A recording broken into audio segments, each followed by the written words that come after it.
말씀드렸듯이 우리 김 목사님은 캐나다에 해외 치고 장구칩니다. 사회가 더 힘들어요. 여러분, 그 이스라엘 백성은 가나안 땅에 들어가기 위하여 많은 우여곡절을 겪으면서 40년 동안 광야에 있었습니다. 그리고 나서 모압 평지까지 왔습니다. 모압 평지에 와 보니 요단강이 보이고 요단강 건너편에 하나님의 약속의 땅, 적과 꿀이 흐르는 가나안 땅이 보입니다. 그럼 생각해 보세요. 얼마나 기뻤겠습니까? 얼마나 기뻤겠습니까? 자기가 그렇게 들어가고 싶어 했던 그 땅이 눈앞에 바로 펼쳐져 있습니다. 그래서 이제 그 모압 평지에서 들어갈 준비를 합니다. 그런데 그렇게 준비를 하던 중에 무슨 일이 있었습니까? 지난주에 바알부올 사건이, 기억하시죠? 지난주에 것도 기억 못하면 이거 심각해요. 기억하셔야 돼요. 지난주에 있었던 바알부올 사건, 부올살에 있는 바알 신전에서 있었던 패역한 사건입니다. 그 사건으로 연병의 재앙이 있었죠. 그래서 연병의 재앙만으로 몇 명이 죽었어요? 24,000명이 죽었어요. 바알볼에 참여한 사람도 죽었으므로 사실은 더 많은 사람들이 죽었어요. 여러분 생각하세요? 아론의 손자였던 제사장 비누아스가 미디안 여자를 데리고 온 시므온 지파의 시므리와 그 여자를 한꺼번에 창으로 찔러 죽인 일도 있었잖아요. 그래서 그 창으로 찔러 죽인 사건으로 말미암아 재앙이 어떻게 돼요? 멈추게 됩니다. 그러나 이러한 재앙이 있었지만 가나안 땅에 들어가는 것을 멈출 수는 없습니다. 그래서 그러한 재앙 중에서도 들어갈 준비를 하게 됩니다. 계속해서 들어갈 준비를 하게 되는 거예요. 그래서 1절 말씀에 이렇게 말씀합니다. 연병 후에 여호와께서 모세와 제사장 아론의 아들 엘르아살에게 말씀하여 이르시되, 그 전까지는 대부분 뭐라 그랬어요? 모세와 아론에게. 그런데 아론이 죽었잖아요. 그래서 그 아들이 엘르아살이 제사장이 됐기 때문에 이 두 지도자에게 하나님은 말씀하십니다.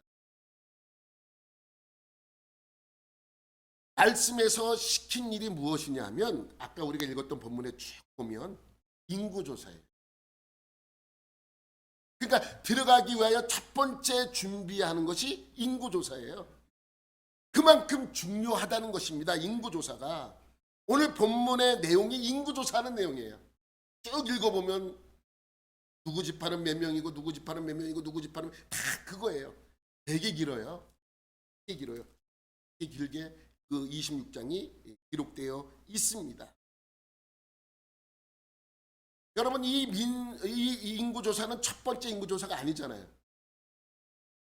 처음에 민수기를 시작할 때도 인구조사를 한 번 했습니다.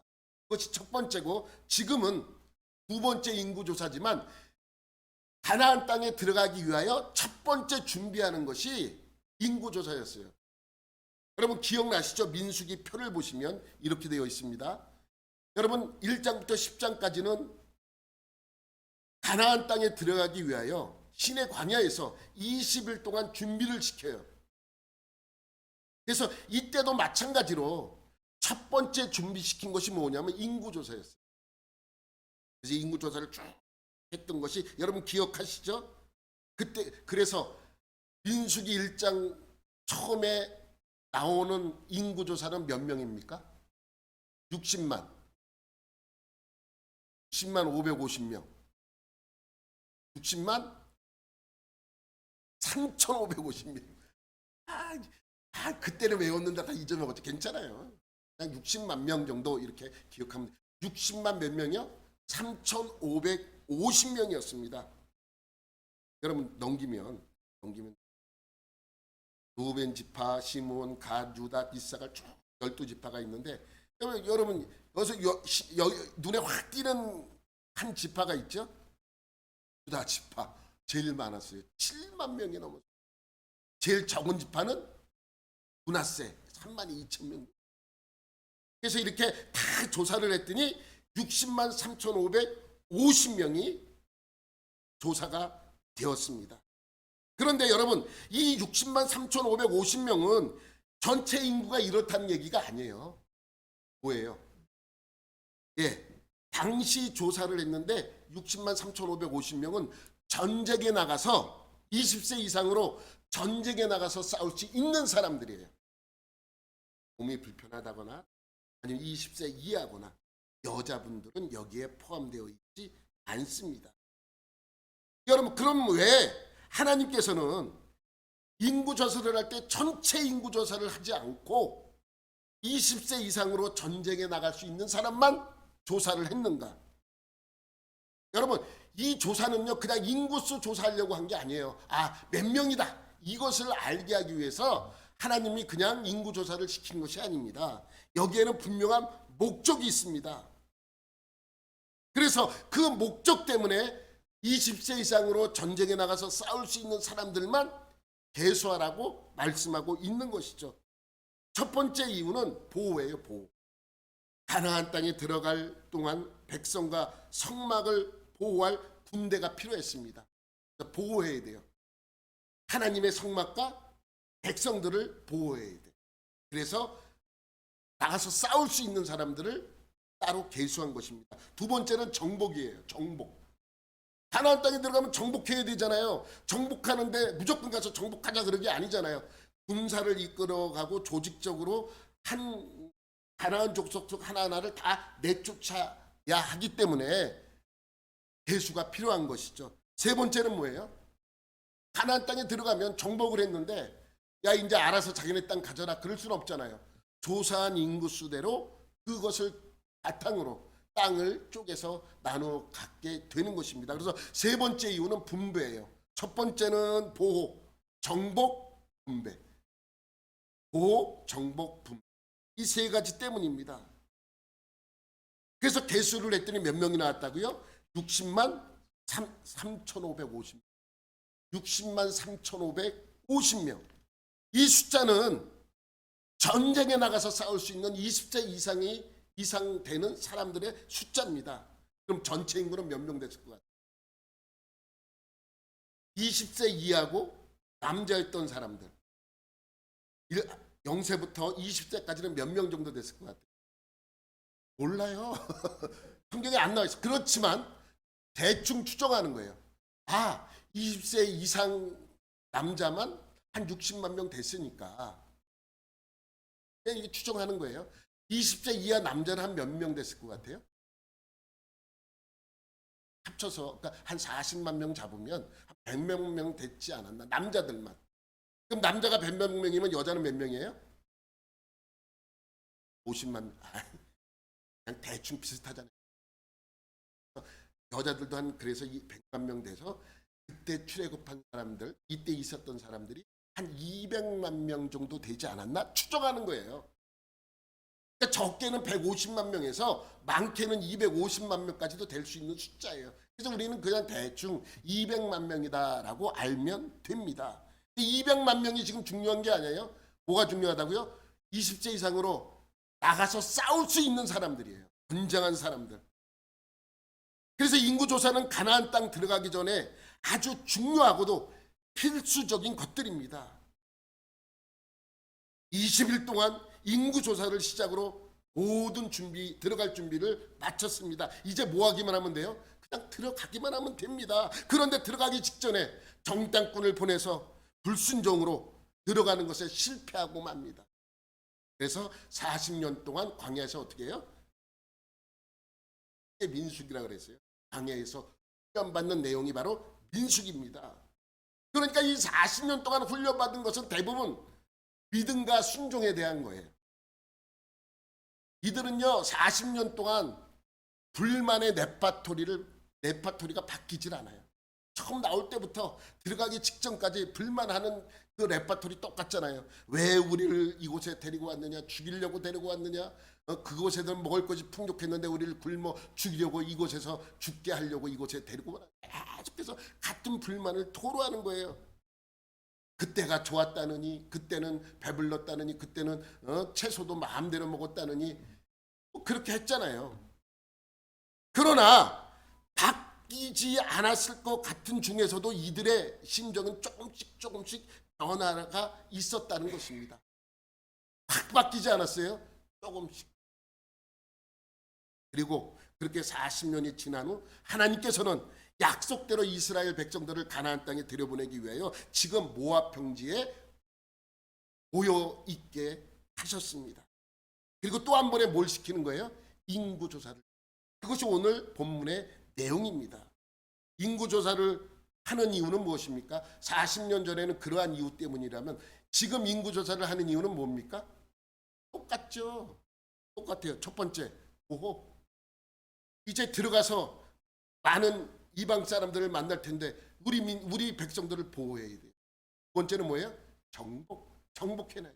가나안 땅 정복해야 되잖아요. 세 번째는 뭐예요? 그 계수된 인원으로 땅을 분배할 때 참고하기 위해서 인구조사를 시킨 것입니다. 그래서 이번에도 2절에 보면 이러한 말씀이 있어요. 이스라엘 자손의 온 회중의 총수를 그들의 조상의 가문에 따라 조사하되 이스라엘 중에 20세 이상으로 능히 전쟁에 나갈 만한 모든 자를 계수하라. 정복해. 그죠? 그래서 이제 이 바탕으로 조사를 하는 것입니다. 그리고 세 번째 이유는 뭐라 그랬어요? 분배예요. 오늘 이 말씀을 쭉 읽다 보면 52절쯤에 이러한 말씀이 나와요. 이 명수대로 땅을 나눠 주어 기업을 삼게. 이 명수대로 땅을 나눠 주어 기업을 삼게. 땅을 분배하기 위해서 이 인구 조사를 하게 되는 거예요. 그러면서 그렇게 말씀하고 있는 것이죠. 그래서 이제 이 말씀의 명령대로 5절부터 루벤 지파를 시작으로 인구 조사를 하게 됩니다. 쭉 하다가 이제 마지막에 납달리 지파로 마지막을 찍습니다. 그래서 26장은 전체가 다 인구 조사하는 내용이에요. 그래서 각 지파별로 무슨 지파는 몇 명이고 무슨 지파는 몇 명이고 그 내용입니다. 읽으면 여러분들이 읽어보면 돼요. 여러분이 읽어봐도 잘 모를 거예요. 왜? 숫자가 다 글씨로 나와. 숫자로 나오면 좀 편하겠는데. 그래서 오늘 이 내용을 이 표 하나로 다 말씀드립니다. 아까는 파란색은 1차, 빨간색은 2차. 누가 확 띄어요 눈에? 유다 지파. 여전히 많아. 조금 늘었죠. 좀 늘은 거하고 줄은 거하고 어떻게 알 수 있습니까? 어떻게 알 수 있어요? 이거를 보면 알 수 있어요. 넘겨봐. 하나 더 넘겨봐. 하나 더 넘겨야 돼. 많이 넘어가지? 51절에 보면 인구조사를 다 했더니 몇 명까지 나왔냐면 60만 1730명이 나왔어요. 2차 조사는 몇 명이에요? 60만 1730명. 1차는 몇 명이었다고요? 60만 3550명. 2차는 60만 1700 줄었어요, 늘었어요? 줄었어요. 이 줄은 거 가지고 많은 분들이 그렇게 설교하시는 분도 있어요. 알아. 광야에서 그렇게 불순종하더니 줄었지 않느냐. 개수에 빠진 개수를 했더니 이렇게 줄어든 1820명은 어디 갔느냐. 1820명. 계속해서 그거에 대해서 불순종했기 때문에 줄어들었다느니 뭐 얘기를 합니다. 그런데 여러분, 줄은 게 아니에요. 저는 그렇게 보지 않아요. 저는 줄었다고 생각하지 않습니다. 여러분, 계수에 빠진 지파가 하나 있죠? 레위 지파. 레위 지파 1차 때 몇 명이었던지 기억나요? 몰라도 돼. 그냥 내튼 22,000명이었어요. 그런데 2차 조사 또 여기 나와요. 2차 조사했더니 몇 명까지 나왔는지 아세요? 23,000명, 1,000명이 늘었어요. 그러면 줄은 폭이 1820명에서 820명으로 줄어드는 거 아니에요? 여자는 더 늘었을 수도 있잖아요. 대부분 사고를 누가 쳤어요? 남자들이 쳤어요. 알보레 남자들, 여자들 음행하는 사람 남자들이 많아요. 근데 줄었다고 볼 수 없는 것입니다. 그때와 똑같습니다. 표를 보면 알아요. 보세요. 줄었어요? 아니 60명 3,550명이나 60만 1,730명이나 줄었긴 줄은 거죠. 수치적으로는 한 명이 줄어도 줄은 건 줄은 거니까. 그런데 이건 줄었다고 볼 수 없어요. 어떻게 줄었다고 볼 60만 3,550명이나 60만 1,730명이나 뭐가 차이가 있습니까? 여러분, 이 의미는 왜 인구조사를 했더니 1차 때와 2차 때가 별로 차이가 없고 비슷한가? 여러분, 우리는 이거를 봐야 됩니다. 여러분, 보세요. 60만 3,550명이 출발을 했어요. 시내광야에서 출발을 했습니다. 그리고 불순종으로 죽기 시작을 했어요. 그래서 40년이 지난 모압 평지에 와서도 죽었잖아요. 죽음으로 시작해서 죽음으로 끝났어. 대표적인 사건은 우리가 지난주에 봤던 바알볼 사건 때문에 많은 사람들이 죽었어요. 그 전에는 무슨 사건이 있었습니까? 불뱀 사건이 있었습니다. 그 전에는요, 고라의 반역 사건이 있었습니다. 또 고기가 너무 먹고 싶다 그래 불평을 하니까 하나님이 고기를 엄청나게 많이 주어서 이 사이에 고기가 껴있은 상태로 죽었던 많은 사람들도 있었습니다. 그런데 인구 숫자는 거의 줄지 않았습니다. 왜입니까? 왜 줄지 않았어요? 여러분, 이 민수기는 이 백성들이 불순종으로 이렇게 고난을 받고 이렇게 많이 죽었다, 나를 보면 안 됩니다. 이렇게 많은 고난과 이러한 고통 속에, 이러한 재앙 속에서도 하나님께서 백성들을 이거를 봐야 해요. 여러분, 하나님께서 어떻게 해서 보호해 주셨고 어떻게 해서 보호해 주셨고 어떻게 해서 지켜냈고 어떻게 해서 지켜냈고라는 내용은 많지 않습니다. 살짝 넘어가요. 언급만 합니다. 그렇지만 여기서 이 민수기에서는 백성들의 불순종만 바라보면 안 돼요. 하나님이 이 백성들을 어떻게 지켜주었나 이것을 봐야 되는 것입니다. 보십시오. 이런 거와 똑같습니다. 어떤 사람이 재산이 좀 있어요. 젊어서 야, 내가 이 재산 갖고 놀고 먹느니 그냥 사업해야 되겠다. 사업을 시작을 했어요. 얼마 지나지 않았어. 망했어. 하지만 다시 정신을 차리고 다른 사업을 시작을 합니다. 잘 되었습니다. 그런데 돈을 받아야 될 곳이 부도가 나는 바람에 연쇄부도 해갖고 망해버렸어요. 그래서 이 사람이 생각하기를 이번에는 좀 작게 사업을 좀 작게 시작을 했어요. 근데 잘 되었습니다. 잘 되다 보니까 더 투자를 해. 더 크게 확장했습니다. 그러다 또 망했습니다. 이렇게 몇 번을 망하다 보니 모든 것을 다 잃었잖아요. 그래서 이제 더 이상 사업할 수 있는 힘도 없는 것 같고 능력도 없는 것 같고 자기를 비탄하면서 남아있는 재산을 그랬더니 처음에 시작할 때 있던 재산 어떻게 그럴 수 있습니까?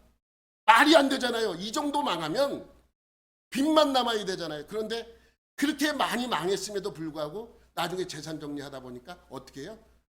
처음 시작할 때하고 별 차이가 나. 그런 거와 똑같은 것입니다. 지금 이스라엘 백성이 그렇습니다. 불순종과 그들이 받은 재앙만 생각하면 거의 전멸하거나 인구가 반으로 줄어야 돼요. 잖아요. 그게 맞죠. 그런데 40년이 지난 지금 인구가 그대로 남아 있습니다. 어떻게 그렇게 될 수 있을까요? 하나님이 그렇게 하셨기 때문입니다. 그들은 망할 짓만 했지만은 그러한 가운데서도 하나님께서는 그들을 보호해 주셨다는 것입니다.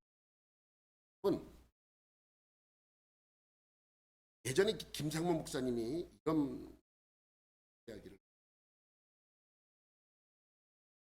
어느 성도하고 얘기를 하는데 잠깐만 그분이 그렇게 얘기하더래요. 얘기 중에 기독교인이 이렇게 천만이나 되는데 왜 이 모양 이 꼴이고 사람들은 왜 다 저러냐고 말을 하면서 몇 번이나 그런 표현을 쓰더래요. 이 목사님이 이렇게 불편하셔서 집사님 이 나라가 기독교 인구가 1,000만이기 때문에 1,000만이나 되니까 이 정도라. 1,000만이 없었다면 이 나라는 지금 존재할 수 있었겠냐고. 나라 망하는 것도 순간이라고 이렇게 말씀하신. 그렇잖아요. 맞잖아요. 맞는 말씀이잖아요. 그래서 우리가 항상 하나님 앞에서 하나님이 나를 지켜주시고 인도해 주었다는 것을 늘 잊어먹고 사는 적이 많이 있습니다. 오늘 본문에 있는 26장은 인구조사하는 내용이에요. 그래서 내용도 똑같아요. 지파만 바뀌고 명수만 바뀌지 그 내용은 똑같습니다. 그런데 두 지파에게는 특이한 말씀이 덧붙여 있어요.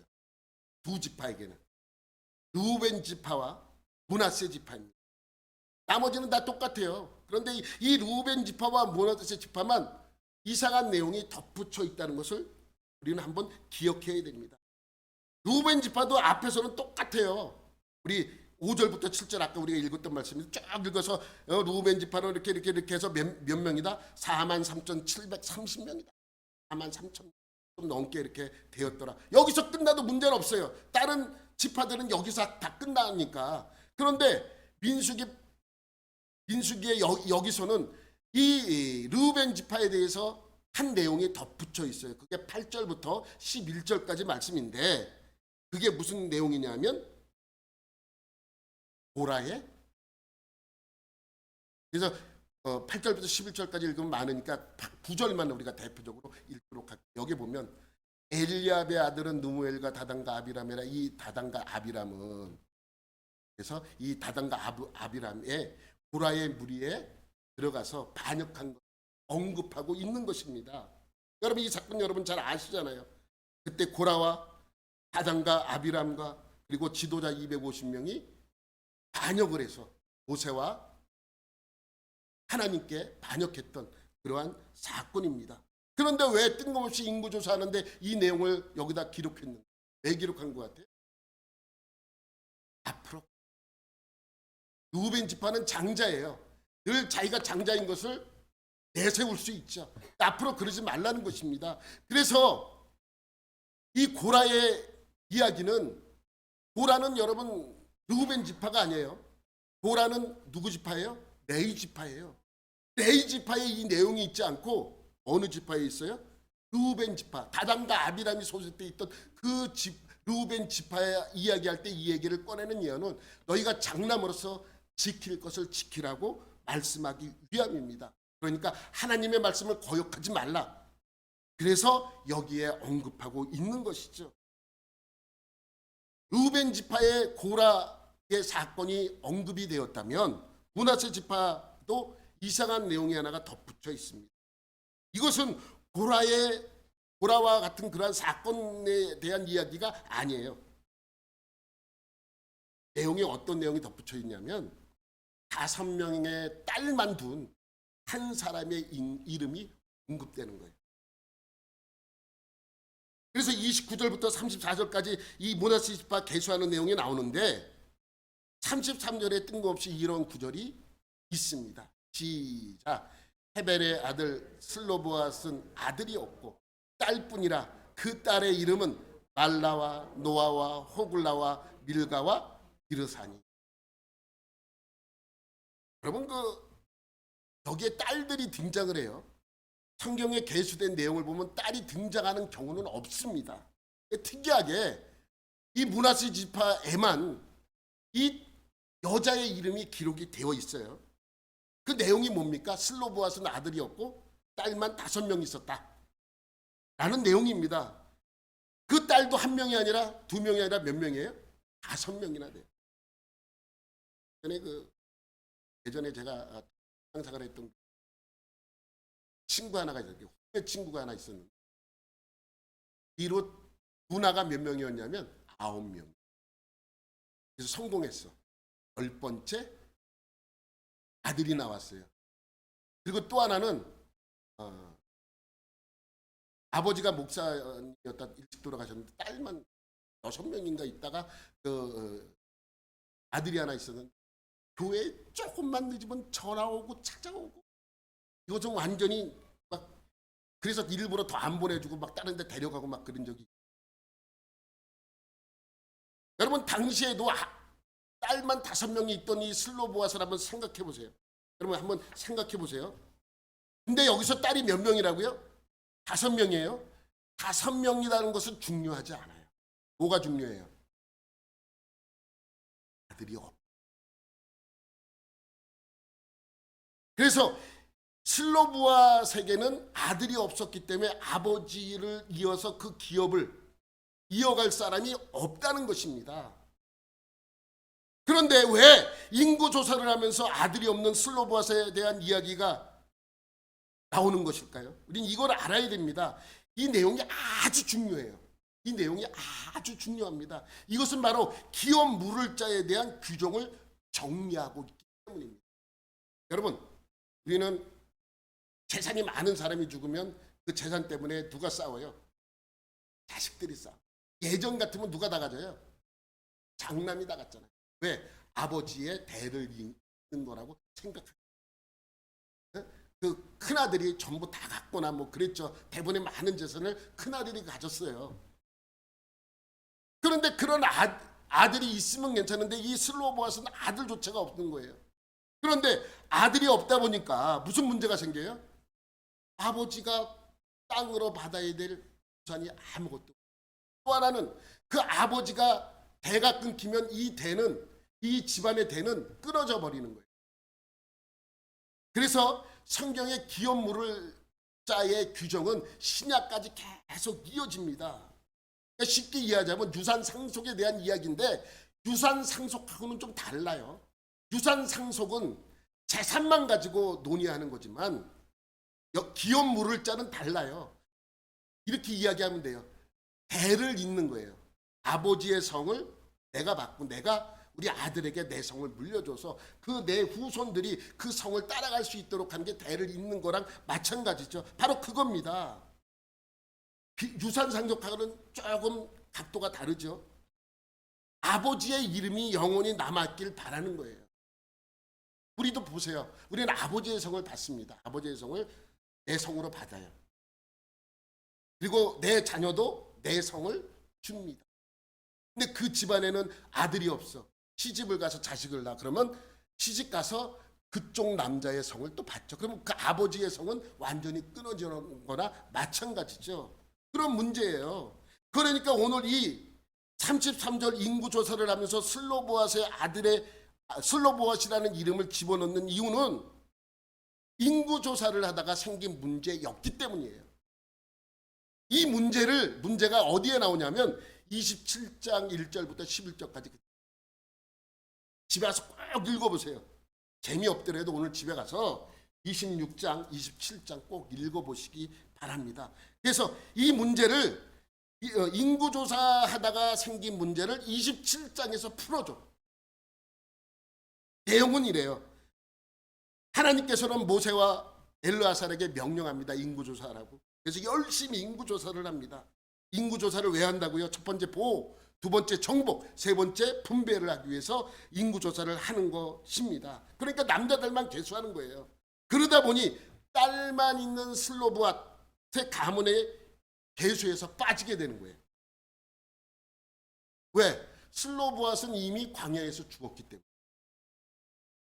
계수에서 빠지면 나중에 가나안 땅에 들어가서 분배할 때 분배를 받지 못하는 거예요. 그러면 아버지가 이루어 놓은 것은 아무것도 없습니다.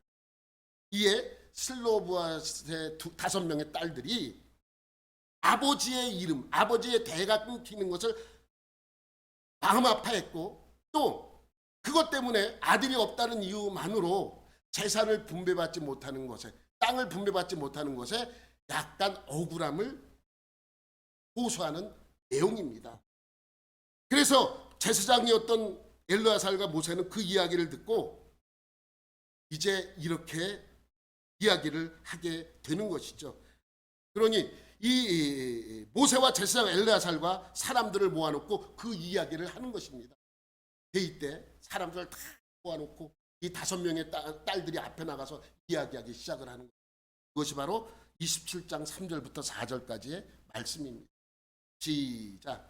우리 아버지가 광야에서 죽었으나 여호와를 거슬려 모인 고라의 무리에 들지 아니하고 자기 죄로 죽었고 아들이 없나이다. 어찌하여 아들이 없다고 우리 아버지의 이름이 그의 종족 중에서 삭제되리이까? 우리 아버지의 형제 중에서 우리에게 기업을 주소서 하매. 죄로 죽었다는 것은 자연사했다는 거예요. 어떠한 재앙 때문에 죽은 것이 아니라 고라의 반역에도 들지 않고 불뱀으로도 아니고 어떤 재앙으로 죽은 것이 아니고 자연사했다는 거예요. 광야에서. 그런데 아들 없는 것만으로 우리가 이 땅에서 왜 아버지의 유산을 받지 따지는 거예요. 그러면서 맨 나중에 우리 아버지의 형제 중에서 우리에게 기업을 주는 것은 우리 아버지의 형제들이 받는 것만큼 받게 해달라는 거예요. 그리고 이게 들어보면 슬로보아스의 딸들의 얘기가 맞잖아요. 합당하잖아요. 그래서 그 이야기를 들은 모세가 뭐라고 그럽니까?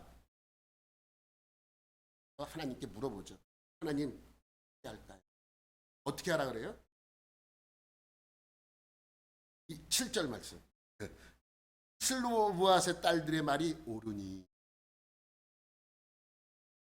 너는 반드시 그들의 아버지의 형제 중에서 그들에게 기업을 주어 받게 해야 돼. 그러니까 아버지의 형제에 받는 것만큼 이 슬로보아스에게도 유산을, 그러니까 땅을 분배하라는 거예요. 그래서 그들의 아버지의 기업을 그들에게 돌릴. 여러분, 이 슬로보아스의 이야기와 슬로보아스 딸들의 이야기를 잘 기억하고 있어야 돼요. 성경에 많이 나와요. 성경에 여러분 계대 결혼이라고 하는 내용이 예수님께 묻는 게 나오잖아요. 어떤 여자가 남편이 7명이나 있었는데 천국 가면 누가 그의 남편입니까? 근데 그 계대 결혼법도 이것 때문에 기업 물을 자 때문에 더 강화된 거예요. 이미 있었던 법인데 더 강화된 법이 나오게 되는 것이죠.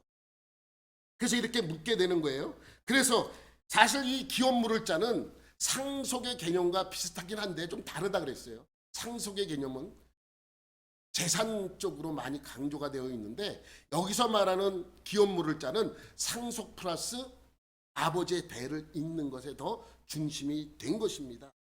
그래서 딸들에게 대를 이을 수 없는 없었던 법이 새로 생긴 겁니다. 이 법을 무슨 법이라 그래요?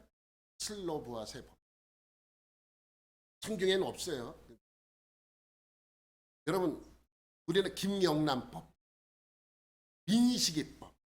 여러분, 얼마 전에 미국에서 이런 법이 생겼어요. 벤틀리 법. 벤틀리가 차이니까 무슨 차에 관련된 법인가? 그게 아니고 2021년도에 한 음주운전자가 젊은 부부를 타고 있는 차 사고 나서 그 젊은 부부 둘이 죽어요. 그 젊은 부부에게는 2명의 아들과 딸이 있었어. 아들의 이름이 벤틀리. 이 내용이 뭐냐면 졸지에 부모를 잃은 두 자식은 누가 키워요? 할머니가 데려다 키워야 되는데 할머니가 아무리 생각해봐도 이건 억울하거든. 왜? 자기도 이제 벌어서 먹고 살아야 되는데 두 자녀까지 떠안으면 이게 참 힘들단 말이에요. 먹고 살기가. 그런데 이거를 왜 우리가 이렇게 짐을 져야 되냐?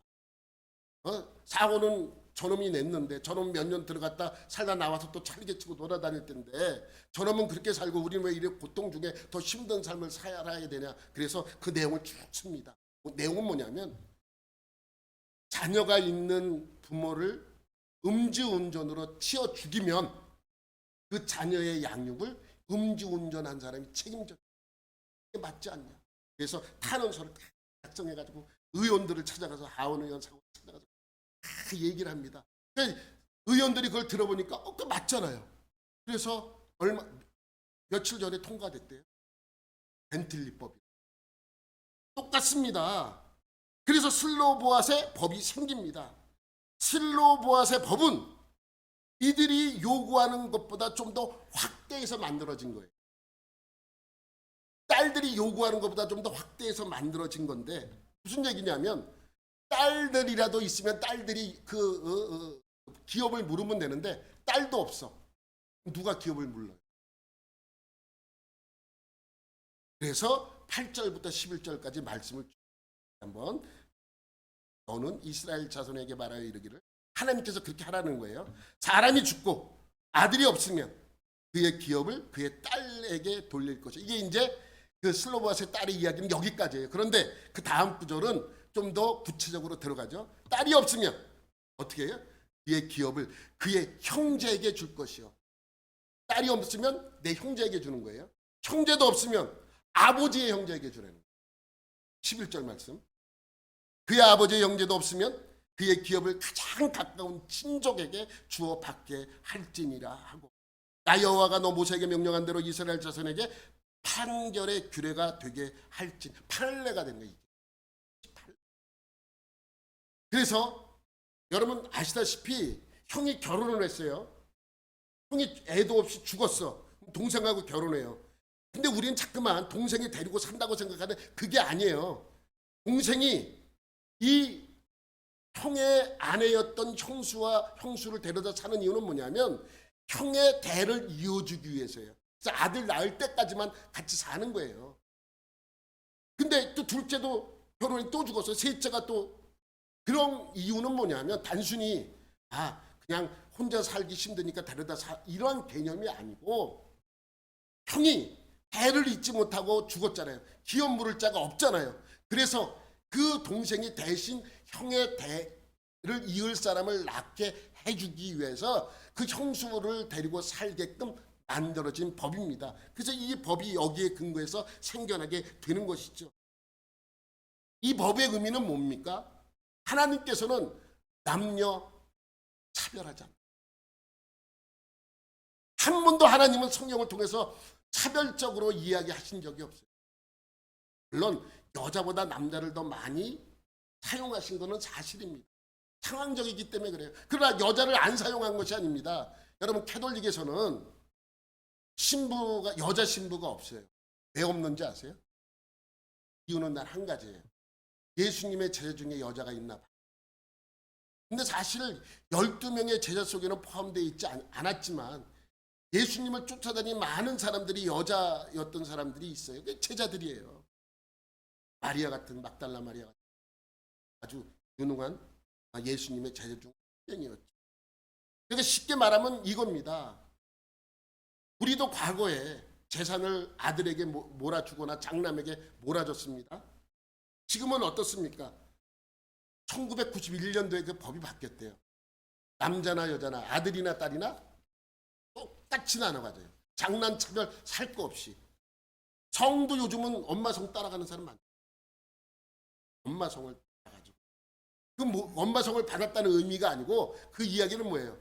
그 집안에 애를 낳는 것이.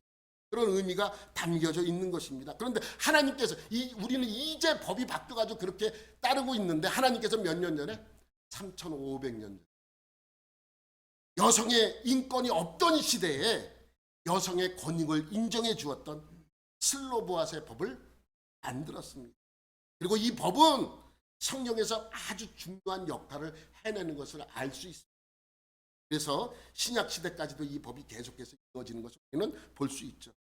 여러분 26장 문하세 지파를 계수할 때 슬로보아스의 딸만 있다고 언급했던 이유는 이런 문제 때문에 슬로보아스 5명의 딸의 이름이 언급되어 있는 것입니다.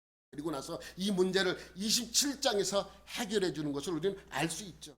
여러분 하나님께서는요 모든 일을 그냥 넘어가지 않아요. 여러분이 한번 기도하잖아요. 그럼 그 기도가 우리는 잊어버려도 하나님은 기억하고 있어요. 그리고 우리의 가장 필요한 때에 그 기도에 응답해 주십니다. 합당하면 이루어주고 정당하면 실행시켜 주십니다. 하지만 잘못하고 계명을 어기게 되면, 지키지 못하게 되면 또 그 또한 합당한 대가를 치르게 하십니다. 이런 방법이 40년 광야 생활 동안 이스라엘 백성들을 이끄신 하나님의 방법이기도 합니다. 그리고 나서 40년이 지난 지금 인구 조사를 했더니 몇 명이 나왔다고요? 60만 1730명. 1차 조사 때보다 1820명이 줄어들었어요. 그대로예요. 그대로. 줄어든 것이 아니라 그냥 그대로입니다. 왜 그대로입니까? 그 많은 재앙을 받았는데 40년 동안 하나님이 불순종 가운데서도 이들을 지켜주었고 애굽에서 나올 때의 숫자를 지금까지 유지하고 있는 것입니다. 무엇으로 유지할 수 있었습니까? 하나님이 이것을 알게 하기 위해서 이 하나님께서는 이것을 보여주고 있는 것입니다. 맨날 죽고 힘들고 어려웠는데 이는 과거보다 되돌아보면 더 잘 살아. 그러잖아요. 여러분 매번 살아가면서 과거 되돌아보면 이때도 정말 어려워. 이때는 망했는데 이때는 고통당했는데 이때는 저거 했는데 하고 모든 것이 지나고 이 모양 이 꼴이지라고 생각해보면 가만히 생각해보면 예전 때보다 더 잘. 여러분 1차 인구조사를 하고 나서 2차 인구조사를 했어요. 2차 인구조사에는 1차 조사 때 한 인구가 없어요. 2명 외에는. 64절 65.